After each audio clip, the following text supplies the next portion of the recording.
Hello, everyone, and welcome to Macaulay's third annual Parents Council Appreciation Reception. I'm Stephanie Straffi, Director of Individual Giving and Parent Liaison here at the college. And as you may or may not know, this is the college's second hybrid event since the pandemic first began. And I want to thank both our in-person, you folks, and our virtual guests attending for tonight. So thanks so much for being with us.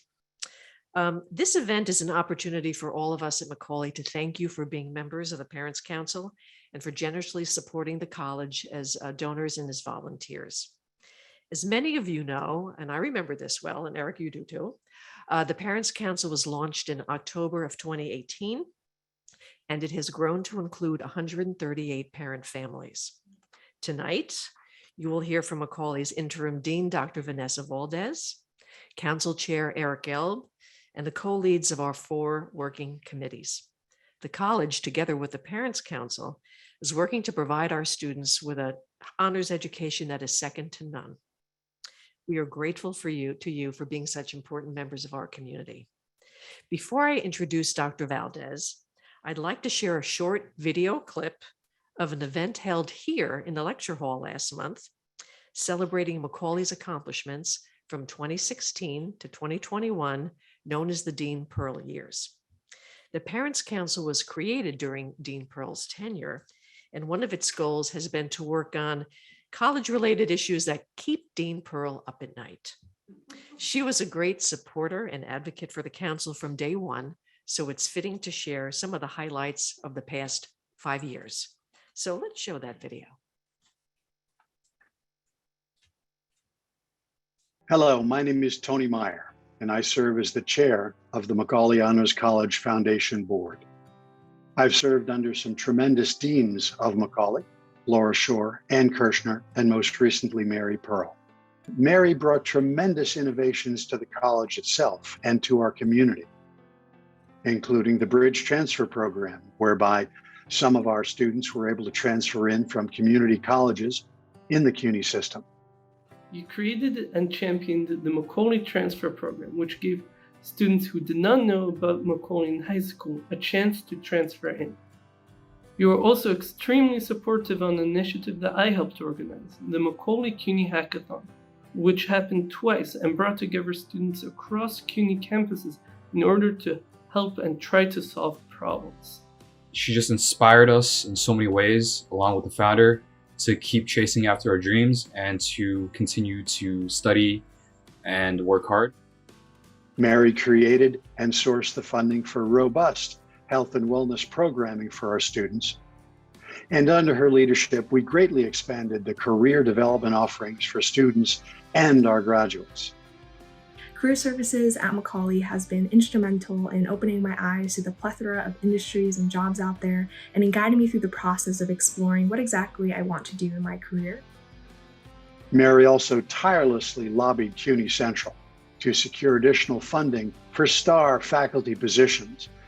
I've had the opportunity to put together some interesting classes that students want to take because they can't usually get them in their disciplines on campus. One of these is a class that I team teach with a physician from New York Presbyterian Weill Cornell about issues in medical ethics. A few years ago, I got asked by the Morgan Library to curate an exhibit on Walt Whitman, and we worked really hard to bring that experience into the classroom and to share it with the students. And it happened all over again this year when a class about the Roosevelts, Franklin, Eleanor, Theodore Roosevelt, was created in a partnership with the FDR Presidential Library, and Mary really helped to set that up. We've enjoyed terrific growth of our foundation board during Dean Pearl's years. We've added 12 new board members, including 5 recruited from our own graduates. We launched the Opportunities Gala, which raised more than $700,000 to support experiential learning at Macaulay. I'm very pleased to have been asked to speak about Mary's tenure with us. It was very successful, very effective, very enjoyable, and I think you can see the results of her time with us in terms of its impact on the foundation, in terms of its impact on the college, and perhaps most importantly, its impact on our kids, the students who are the As you stars can of the see, the Macaulay event Honors was a College wonderful system. tribute, and the college looks forward to many more successful years ahead. Now, to start us off, I'd like to welcome and introduce the interim dean at Macaulay Honors College, Dr. Vanessa Valdez, who assumed her new post in early August. Dr. Valdez.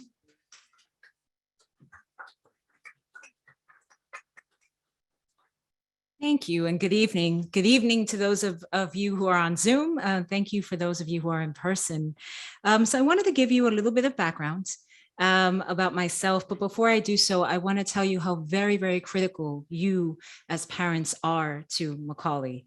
Earlier today, we had an all staff meeting and I was highlighting for our entire Macaulay Honors community, those of us who work for Macaulay, i.e. folks in this building, our campus directors and our advisors, we were highlighting things that we do really, really well here. And it became really clear that so many folks, particularly our directors and advisors, they know from their students how very important their parents are. And so they were thinking about programming like across the campuses for our parents. And so we at Macaulay, because we have a parents council, we have an opportunity to pilot, right, for our partner schools, different ways in which we engage our parents. So thank you so much for providing for all of the campuses a model that we can replicate. So I am born and raised here in New York City. I'm a Yale graduate. I got my Yale degree in English in 1999. And then I went on to Vanderbilt, where I got a master's in Spanish, a master's in Portuguese, and a double doctorate in Spanish and Portuguese. My research is in Afro-Latin American studies and Afro-Latinx studies. So what that essentially is the histories of Black peoples outside of this country. Many people know, of course, about the African-American population, Afro-Caribbean population here in New York City. And they may know about Cuba and they may know about Brazil. But I recover cultural histories, stories of peoples like Arturo Schomburg. Many of you perhaps have heard of the Schomburg Center for Research in Black Culture. Many people associate that man with the Harlem Renaissance. They do not know that he was born and raised born in Santurce, Puerto Rico. His mother is from St. Thomas. That family is from what is now the USVI. And so I have written a book about that called Diasporic Blackness, The Life and Times of Arturo Alfonso Schomburg. And tomorrow I will be talking about that as that was not meant to be a plug, but it was meant to be an invitation. Because I will be talking about not only him, but also archiving practices and what that means, right, in relation to visions of freedom. So you are all invited to that.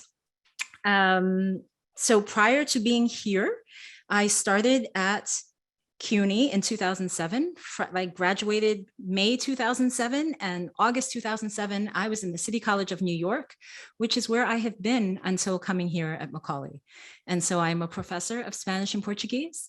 I'm a full professor of Spanish and Portuguese. I've written 2 books. I've edited 3. So there are 5 books in the world with my name on it. And so I welcome you all to, of course, I invite you to learn more about me in that way, in whatever, bookseller you prefer. When I came into this, so I was that. Hi, I was, there was something ringing. So from 2007 until 2018, I was a Spanish professor, primarily. And in 2019, I was named the Black Studies Director at the City College of New York, which is where I have been for 2.5 years. And so my job there was really to build relationships, right? It really was. So the Black Studies program is not a department. And so my way of what I saw as a strategy in order to get back to a department, because it had been a department, it had been brought down to the programmatic status in 25 years ago, was to build relationships across the campus. And so I say that because that informs how my relationships with our 8 college presidents and with our partner schools. And so many of you come from, your children are in different Macaulay campuses, right? And so your children, if particularly the class of 2025, because that is my first class, I taped a message for them at orientation where I said that they had double CUNY superpowers, right? They are Macaulay and, right? They're Macaulay and Baruch, they're Macaulay and Brooklyn, they're Macaulay and City, they're Macaulay and CSI, they're Macaulay at Hunter and Lehman and Queens and John Jay, right? And that's deliberate. Your children should know, and we are doing our best to highlight for them that here are the resources that we have within Macaulay. We have an outstanding wellness program, right? There was no wait list for anyone who wanted wellness or counseling sessions, and that could be one-off, that could be a whole series. There was no wait list during this pandemic. And that is an astounding thing to know, right? Particularly because I am coming from a campus where that is much bigger and that I know could not say the same thing for their students. So our wellness program is astounding here. We have two staff members and 3 interns that works. We have a 5-member team. But again, we know that our students are high achieving. And what that means is that sometimes they put stresses upon themselves and they're scared, right? And they don't, and so that sometimes they stop. And so this is our way to support them, to go, okay, how do we unfreeze? What do we do? To give them strategies. So our wellness team, our student support team, you may not know this, but or you may know this. So please correct me if you do already. So here at Macaulay, we look at, because you know that your students have to have a GPA, a high GPA, a 3.5 GPA. When grades dip, for example, we have a student support team because we reach out to find out what's happening. Because we know more often than not, it's not, it might be something like a professor-student conflict, but more often than not, there's other things happening, right? And so we have that student support team is composed of people from across the departments, right? And this is not a disciplinary body. This is really a body to find, again, strategies of how to make sure that your children are cared for, and that we make sure that they successfully move on to graduation. Right. So that's something else that's a feature here that I'm incredibly proud of. And quite frankly, that no other school has, like Macaulay has that. No other CUNY has it in that way. So I wanted to highlight that for you. You heard mention of the Bridge Transfer Program in this. That is something that we are continuing to explore and to grow out, whereby community college students are transferring in to Macaulay. We also have something called the Justice and Equity Honors Network. And this is a cohort of 20 students, 10 from Arizona State University's Barrett's Honors College and 10 from Macaulay, whereby those students they have met, they are regularly meeting, and they are integrating social justice into their courses. And so one might think, oh, where's that going to go? Well, we also have a career development program. So please know that internships are a part of our experiential learning, right? Your children have to have internships, or they go study abroad, or they can serve as research assistants for faculty. Right. And this is something also that we are opening up again. It has it wasn't a feature during the pandemic, but this is something that I tell you that, again, when I've spoken to our college presidents, our partner college presidents, they're incredibly excited by this, because it means that CUNY faculty across the system can benefit from the brilliance of Macaulay Honors students, truly. I want to quote one of the president of the School of Public Health. We have a 4+1 program with them, whereby your students can take graduate level courses, right? And they will not be charged for that, right? On the undergraduate level. And then when they graduate, they continue to get their master's degree of public health. And so for our students who are thinking about medical careers, for example, this only enhances their applications, right? To medical school. And so that dean, he said that he shared in a meeting that he personally had not taught an undergraduate student since the early 80s. But, as a kind of to break the ice, he said, why not start with Macaulay? Of course, we're going to start with our most brilliant in the system, right? So please know that your students, your children are known as the leaders of the CUNY system in its entirety. And so from myself and my perspective, my job is just to ensure that we continue with that, right? And so we have programs in place that I will be growing out, deepening the relationships that we have with our 8 college partners, right? And also deepening more opportunities. For example, the president of the Graduate Center, President Gorell, I was in conversation with her yesterday. And when I talked to her about the research assistantship, she was incredibly excited because she said, how can we get them here into our PhD programs, right? 40% of Macaulay Honors College students go on to professional and graduate degrees, right? Immediately after their graduation, 60% go into the workforce. And so my job is then to facilitate, how do we expand these opportunities for these students? And so both with partnerships with CUNY Central, there's Dean Lauren Anderson is the University Dean of Talent and Partnerships at CUNY Central. And she has identified us as a place where we could pilot more in terms of internships, in terms of career opportunities. And so myself and our staff are working with them, and we will be working with President Gorell in terms of expansion at CUNY at the Graduate Center. And so again, I thank you, Stephanie, for this time. I will be here all evening. And so after this program, I welcome all questions that I may answer. One more thing I forgot is I mentioned I was born and raised here in New York City. I am a first-generation college student. And what that means is that my parents did not go to college, right?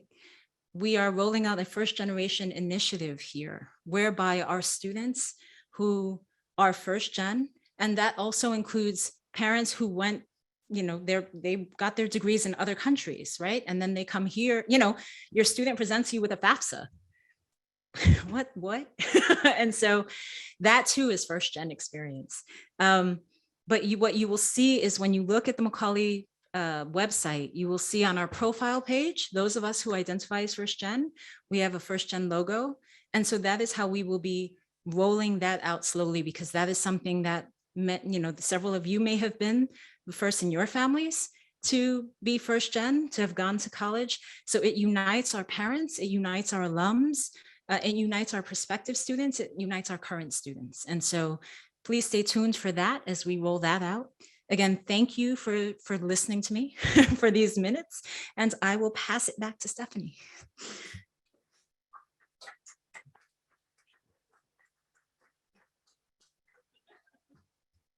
Thank you, Dean Valdez.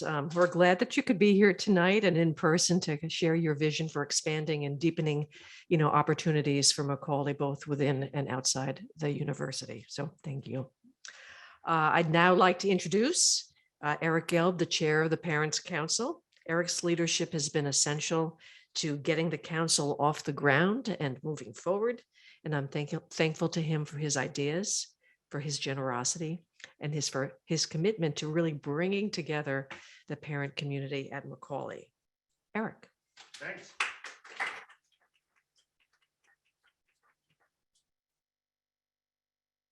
Thank you, Stephanie.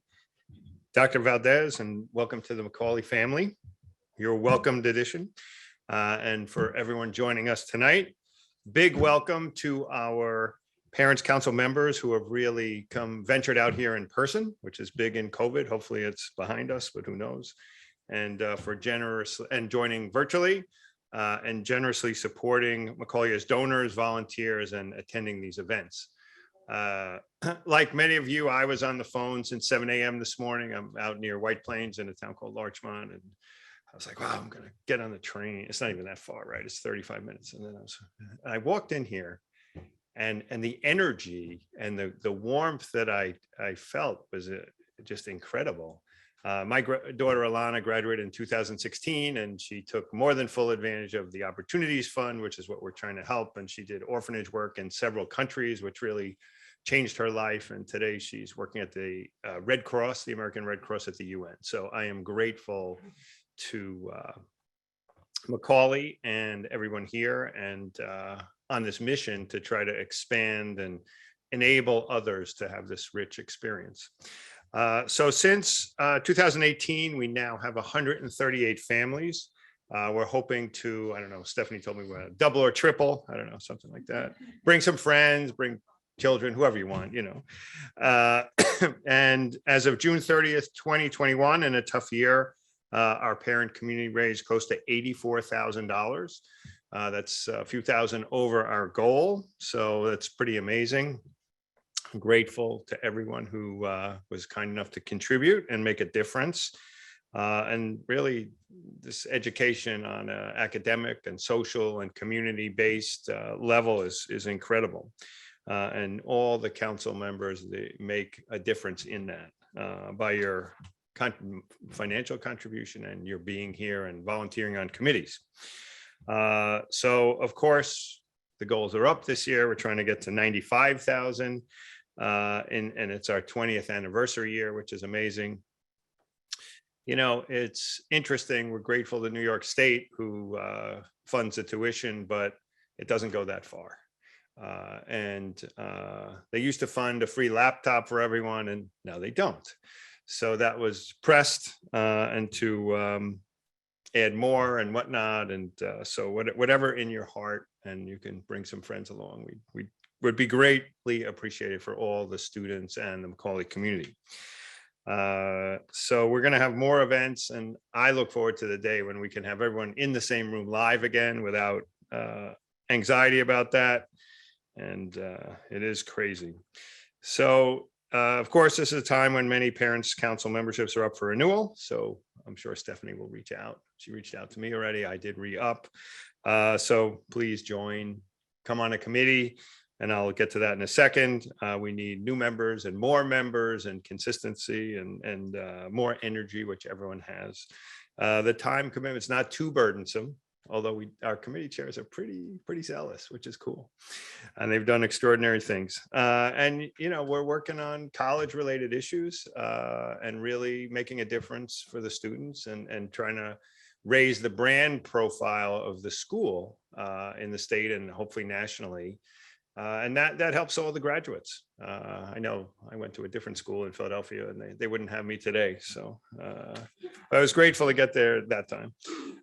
So tonight we have a full and informative program, and that'll bring you up to speed and more on our committees and what they've been doing. So first I want to read the names of the newest members of the Parents Council, several of whom are here in person tonight and the rest are virtual.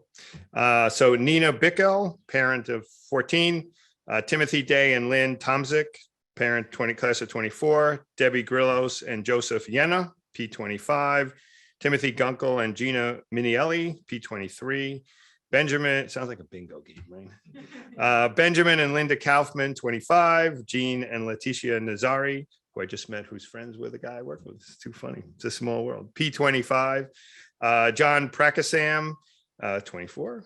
Eileen, sorry if I missed any of these names. It's inevitable for me. Villarreal, 25. Grazdina and Aiden Yilmaz, P25. So I wish everyone a hearty welcome and thank you for venturing out and taking some time virtually. I'm sure you're tired of Zoom and Teams and whatever else, because I know I am. I wish you a happy, I guess I'll be back at the end for a minute, but in the meantime, happy evening. So let me introduce the committee chairs right now, and they will tell you what they've been doing. So Scott Mesh, P23, and Dorothy Rule, they're on the Career Development Committee. Robin Berger and Bahar Zogi Azmuda, P22, Robin's P18, and Student Recruitment Committee, Alana Zablosky Amir, P20, Student Wellness, very important, of course. Robert Layton and Philippe Chang, so P17, P21, 24 is a double. Community building. So Scott, I'm going to invite you here, and you could take the podium and tell us what's going on. Thank you. Thanks, Eric. So it's a pleasure to be here because we've been working on a project for some time. So I want to thank the people, first of all, to make this project come to life. So Dorothy Rule, my co-chair of the Career Development Committee, Anita Formicella, and Stephanie Straffi, as well as Gia, who is, I guess, by Zoom. So, and then plus all the parent committee members that worked to make this project a reality. We thought, what do students need? Jobs. So one of the materials that Macaulay developed, prior to this committee work was there's a number of things on the website, 20, 50, 100-page guides of different sorts. And one was about etiquette, like interview etiquette and so forth. So the couple of pages that we had, we wanted to kick up. So what I'll be sharing with you tonight is, after a year and a half of a lot of collaboration on this, 50 tips to get your dream job. So it's a 45-minute video that we collaborated on producing. We're going to show you the first 3 minutes tonight, and then there's going to be about a minute of the additional content. Remember, this is a 45-minute presentation overall. We did this with students. We presented it twice last year, and we're hoping it will, in fact, help students get their dream job. So Anita's been egging me on in particular, not to mention Dorothy, in terms of how can we kick this up further? What about first year? What should you do during freshman year, to develop your career, and sophomore, junior, senior? So if you're bold, we would appreciate your collaboration. Just a couple of meetings over the year, and we could share your thoughts. You don't have to get into the trenches with the video like we did. So we'll roll the tape, and then Dorothy will just talk to you guys right after. Okay. Welcome, Macaulay students and alums, to this 5-part video series on 50 tips to get your dream job. I'm Giannina Chrisman, Associate Director of Career Development at Macaulay Honors College. I would like to give a special thanks to the Career Development Advisory Council's Parents Committee members that put all this together. They have extensive experience in hiring people, several hundred collectively, over the past several years. They have a good sense of what works in hiring. I recommend you watch all the videos, practice what you can, and visit the Macaulay Career Development's website that contains career blogs and guides that detail different aspects of career development. Whenever you're thinking of internships or jobs, please think of contacting the career development team. We have knowledge in all aspects of getting, finding, and negotiating jobs that can help you along your path. We can also give you feedback on your resume and cover letters, and provide mock interviews to prepare you for the job search. Best wishes for a wonderful career. Thank you. Hi, everyone. I'm Scott Mesh, CEO of Los Niños Services. And over the years, I've hired over 500 people, and I'm delighted to share with you today a number of tips that will help you get your dream job. Great. So let's just dive right into 50 tips to get your dream job. Some overall points to start off. You know that the job market is very competitive. So the key here is to be prepared. Do your homework. The more you prepare, the better your chances are going to be to score. So getting a dream job is kind of like getting an A. Anybody got an A before? Yes, I'm sure that you have.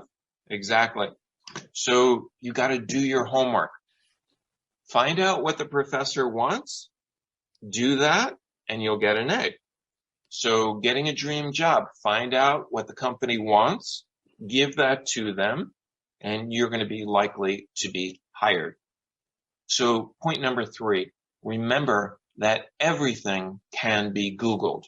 So there is no reason not to be prepared. The career services is fantastic. They have tremendous resources, and I'm going to encourage you to take advantage of all the resources that they have. They can help you prep the interview. They can practice with you. There are about 14 online career guides on the Macaulay website alone. Each guide has between 20 to like 100 pages. So make use of these. Do your homework once again. So let's talk about the resume and cover letter. Absolutely do a grammar and a spell check, and have the career services folks review everything. Now, in the experience, of recruiters, only 18% of the time they believe that a cover letter is requested. So people are not going to ask for cover letters too much. But if they do ask, absolutely do it and do it well. So anything you do it well, make sure that it's spell checked and so on. The recruiters expect pretty much a flawless resume, and there's no reason not to do so. I hope you enjoyed the first couple of minutes of the actual 45-minute presentation. I'm just going to walk you through literally in a minute of the other content now for the presentation. So I already showed you the first slide and the second slide. And then the third slide is about researching the company before the interview. Then we talk about how to practice for the interview itself, what to do on the interview day, how to calm yourself down, talking about a challenge, some do's and don'ts in interview behavior, preparing for the most typical questions that people normally get, how to handle a screening interview versus a full video interview, and then what to do after the interview. In addition, we have some resources, and finally, where to provide feedback or suggestions for the presentation. Hello, Parents Council members. This is Robin Berger, co-chair of the Student Recruitment Committee, to give you my report on progress since the last time the Parents Council met. We worked on a draft sample letter to send to guidance counselors. And again, it's just a sample letter that parents can use and plug in information if they want to. Of course, parents are welcome to send any letter they want to guidance counselors, but at least this is something that's sort of off the shelf that people can use. The letter introduces Macaulay to guidance counselors and volunteers to talk to guidance counselors, volunteers, the Macaulay alums and parents as well, to talk to any guidance counselors that have any questions about Macaulay. So we've set that up and set it up to attach the quick facts, 2-pager that very excellent piece that the Macaulay staff put together. I guess it was earlier in the year. We attached that to the email and sent that out to the guidance counselor. So the staff of Macaulay has graciously provided us with a spreadsheet, which I am going to try and pull up here and share my screen. And this spreadsheet has, in this column A here, has email addresses for guidance counselors in several counties in New York State and New Jersey. And I've already filtered it here. You can see on column E, you can filter by county and city, state, zip. So I have, what I've done here is I've filtered by county, and then I can go in here into this city, state, zip column and deselect all these cities. There's obviously many cities in Nassau, and just select cities in my area, say Hempstead, and say Merritt. I sent it out to 10 different cities, but I'm just selecting 2 now just for demonstration.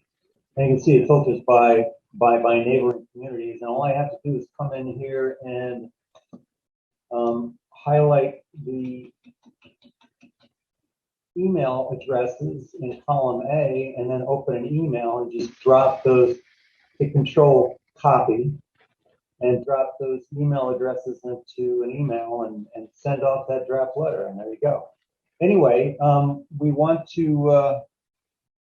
other parents on the council to know about this, both the draft email and the process, especially the spreadsheet. Very convenient.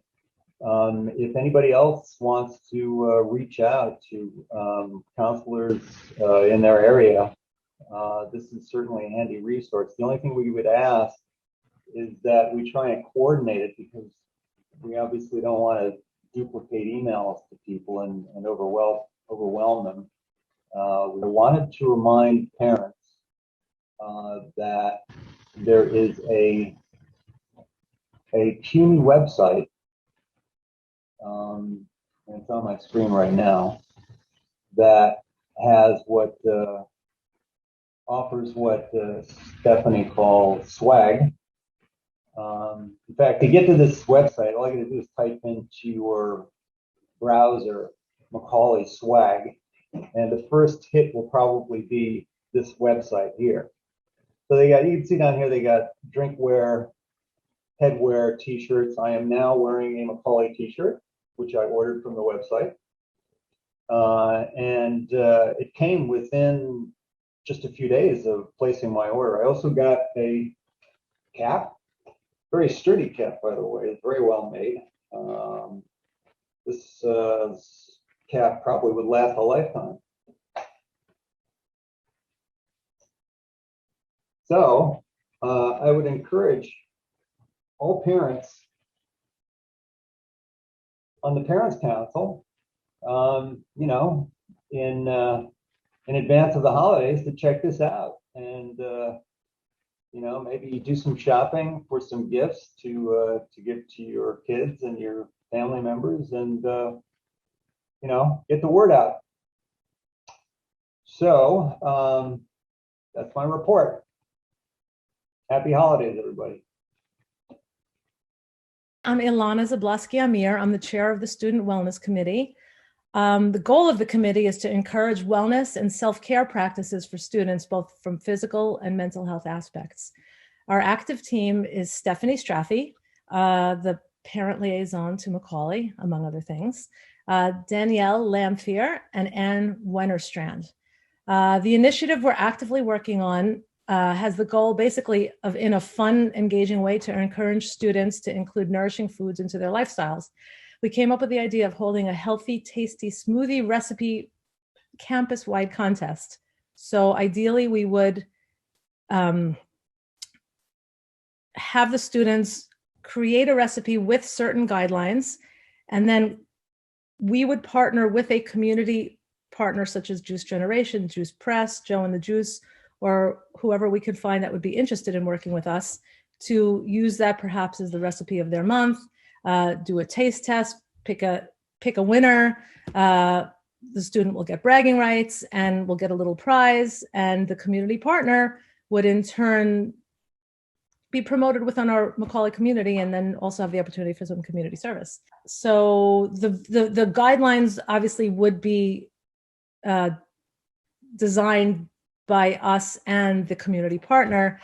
So far, Stephanie has reached out to Juice Generation, and we're waiting to hear back. She sent a lovely letter to management. She did speak to the local manager, to the local Juice Generation near the Macaulay building, and we're waiting to hear back from them. As I mentioned, other alternatives might be Juice Press or Joe and the Juice. And that's what we're waiting for right now. We're super excited, and we're hoping we can get this done by Christmas. And we're going to try to make it as fun and engaging as possible, using TikTok videos and staff, maybe parents, and thought it's a good way to include healthy habits and healthy lifestyles into, not a curriculum, but into a fun event and a fun initiative. Okay, and if anybody has any thoughts about additional potential community partners or would like to join our team, that would be amazing. Please let Stephanie know. One more thing is Last year, we created a video utilizing two of Macaulay's student ambassadors who made a video with their healthy wisdom for studying for finals. So it was completed last year, edited, and was ready to go, but unfortunately it was ready to go just as finals was ending. So we couldn't utilize it last year. Some of you who were at the meeting last spring would have seen it, but in case you didn't see it, we're going to show it again in a few minutes, but our plan is to show it during finals upcoming November, December, whenever they are. So we will be using it this year. And that's the story on my end. Let us know if you have any questions or input, and enjoy the video.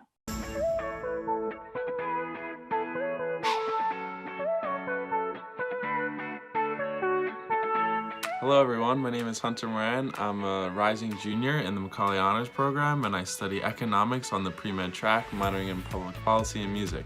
And some of my favorite tricks for studying for finals include studying with pets. Studying with pets can be a great option to have a quiet partner by your side and keep you focused while also giving you a de-stressor. Hi everyone, my name is Taina Valentine. I'm currently a sophomore at John Jay College studying political science and economics. Today, I'd love to share with you some tips and tricks that I use that help me stay sane during finals week. One thing that I love to do is go on a walk every single morning. It's a great way to boost my energy and improve my focus throughout the day. I know how easy it can be to lose motivation during finals week, especially when work just keeps piling on and the weather is getting nice. The last thing you want to do is study. But I have a tip for you to help you stay motivated and productive during finals week. Turn your sloppy lecture notes into something worth studying. You can do this by using Google Docs and creating a nice chart to keep all of your notes organized. Or if you're like me and love color coding your notes, grab another notebook and make them nice and beautiful. When studying for big exams, I like to keep 4 factors in mind. Number 1, having an organized desk. Number 2, hydration. Number 3, posture. And number 4, eating healthy. These factors help keep me focused, create good habits, and make me more confident so that after studying, I can get a good night's sleep before my exams. Finally, after a really long day, I love to unwind by journaling. This is a great way to end the night on a positive note and just reflect on everything I did throughout the day.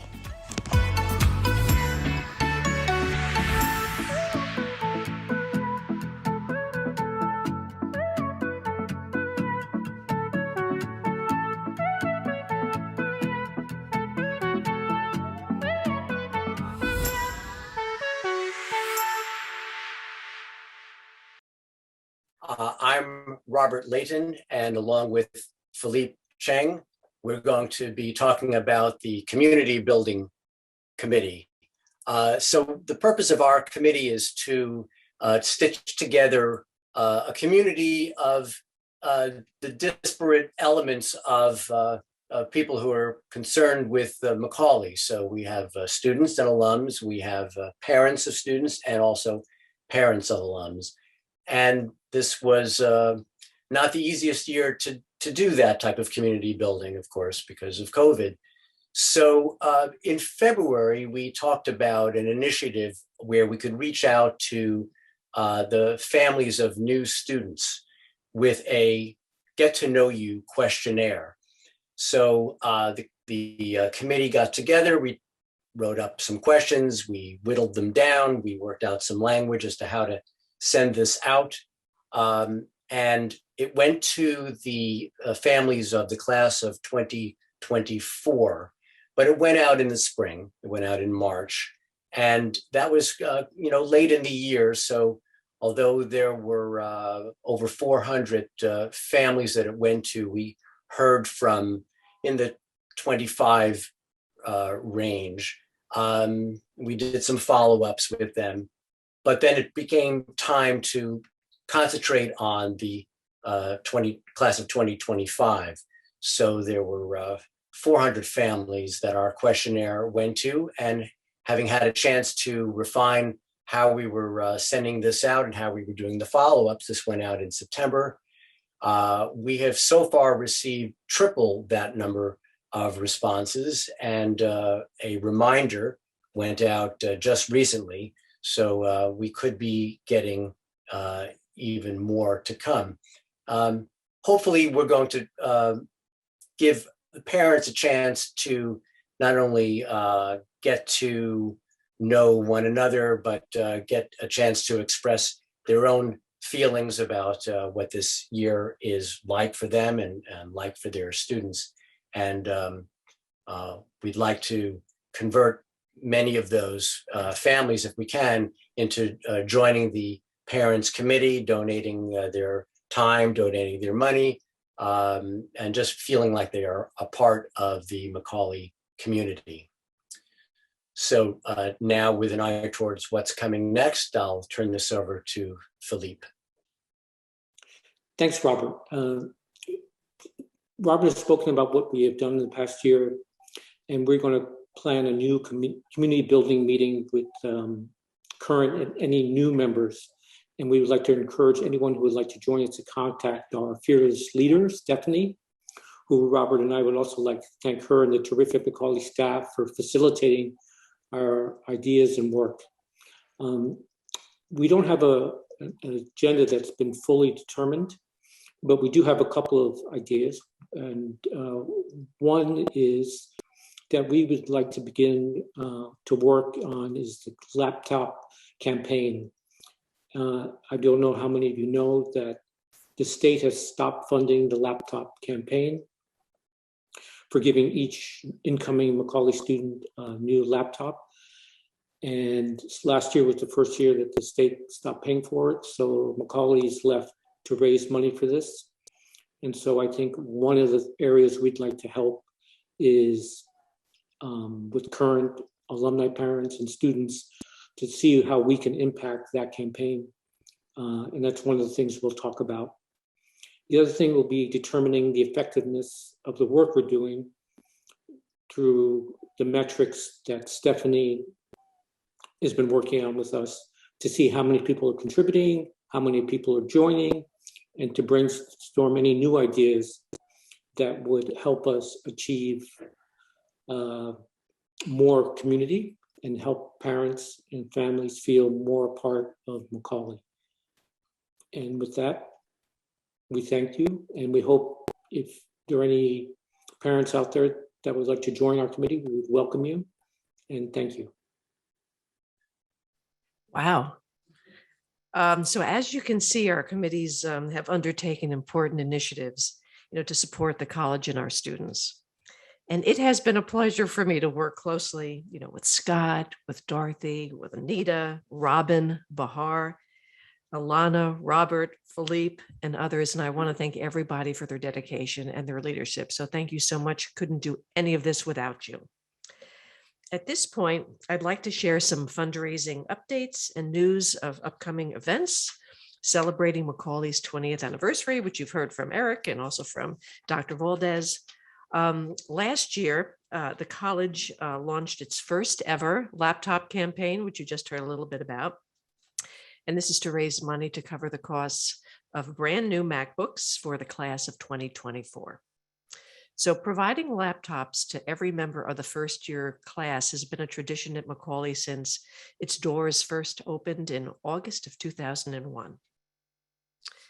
And thanks to Parents Council members, the larger parent community, alumni, foundation board members, and others, Macaulay met its campaign goal of $416,000. So as you heard from others, Philippe is the last person speaking about it. We're going to be spearheading a new laptop campaign this month for our first year students, the class of 2025. And of course, we look forward to your continued support. As part of Macaulay's 20th anniversary celebration, the college is hosting a series of talks featuring Macaulay faculty scholars, authors, and entrepreneurs in the weeks and months ahead. The first one in the Faculty Scholar Series will take place tomorrow evening at 6 p.m. via Zoom and will feature Dr. Valdez. She will be in conversation with Macaulay's Chief Academic Officer, Dr. Joe Ugoretz, and she will discuss her research on Arturo Alfonso Schomburg, an advocate for Puerto Rican independence and catalyst of the Harlem Renaissance. If you haven't already signed up, please do so. It promises to be an informative and thought-provoking event. Future speakers will include Macaulay professor Lizzie Reese and Macaulay graduates Ryan Schulte and Natalia Sandor. Please keep an eye out for the invitations, and we hope you will join us. Our year-long celebration is going to culminate with our third Opportunities Gala on Thursday, May 19th, 2022, here in New York City at Bohemian National Hall. So this will be, if any of you had been to this before, and some of you in this room have, a special evening of tributes and musical performances by Macaulay students. It will be fun and festive, and you won't want to miss it. And to give you a taste of what the gala is going to be like, I'd like to show a brief video clip from the 2019 gala, which asks the question, why support Macaulay? I don't think you'll be surprised by any of the answers you hear, because as Parents Council members, you support the college in very similar ways. Can we run the clip? I support Macaulay because it's one of the most outstanding institutions in the city of New York, if not in the country. I have been honored and privileged to be a part of Macaulay and enjoy all the different ways that I get to give back. Education in general and public education in particular, university education, needs institutions that are pushing the boundaries. The most important boundary is having young people who come out into the world ready to be responsible workers who not just come out and do what needs to be done, but will actually take responsibility and initiative. World needs that. They are from diverse backgrounds. They usually come from wonderful families that have not had a lot of higher education, so they treat higher education as a paramount objective. The students speak multiple languages, and they are very humble, hardworking, inquisitive, and always put the organization that they're with ahead of themselves. It's given me the freedom to do whatever I want. I don't have to worry about being in hundreds of thousands of dollars of debt. It allows me to, if I want to do an internship that's unpaid, do it. If I want to study abroad, I can do it. Macaulay means freedom. It's prestigious to be among the class of alumni that are so high achieving. It's important for alumni, parents, students, teachers, everyone in the community to give back so that it's around for the next generation. I support Macaulay because it has a deep impact on the lives of the next generation of New York's leaders. Our students are very lucky to get a free education and free top-notch education.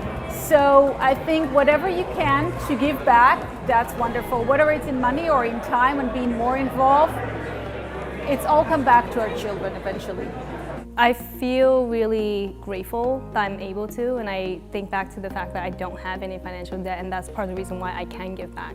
Just getting used to America, I had to rely on other people to help me, and I want to be in a position where I can help other people, because there's no doubt that the success I have today is due to other people lifting me up and helping me along, and now that I'm in a position where I can help people, I want to do the same. I support Macaulay because I believe in the potential and the impact that it has on its students. That gala, which was generously underwritten by Macaulay's Foundation Board, raised over $350,000 for study abroad, internships, and independent research. So, the answer to the question, why support Macaulay? Our students. So we hope to see you in May. And now I'd like to invite Eric back to the podium for closing remarks. But before I do, I want to thank Charmaine Littlelow and Michael Parascandola, my colleagues here at Macaulay. They're at the back of the room for handling all of the logistical and tech details for tonight's event.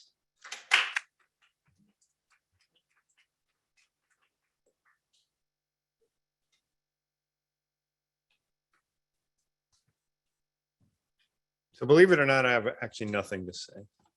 But since Stephanie told me I had to say something, I think all these videos and all the people here and at home or in their Zoom land, the passion, especially on these committees, and the leadership and the contribution to expanding the community is really incredible.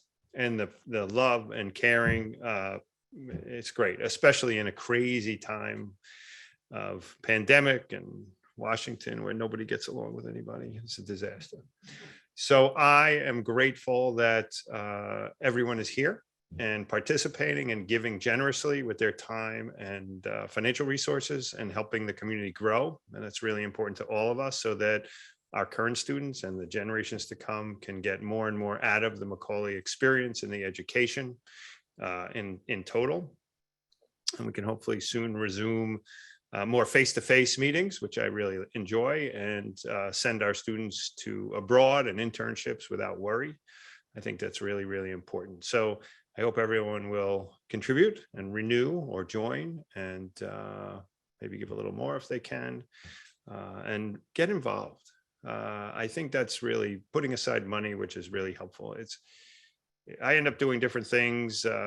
I coached my kids' Little League soccer for 12 years, and they're not nearly as good as your kid or Victor's kid, my friend Victor. But, and I play, and I have no idea how to dribble even after 21 years. But be that as it may, getting involved in doing something and giving back to the community, whatever community you choose, Macaulay and others, really makes a difference. And I think our world really needs that to come back together, our country and whatnot. So enough of that. But anyway, I thank everyone, and I wish everyone a happy holiday, good Thanksgiving, and look forward to working with you and making Macaulay even greater. So thanks. And the program is ending, but those who are here will socialize a little bit and mingle, and there's some food if there's any left, I don't know. But thanks, and to those who joined from afar via a Zoom link, thank you, and talk soon, okay? Thank you.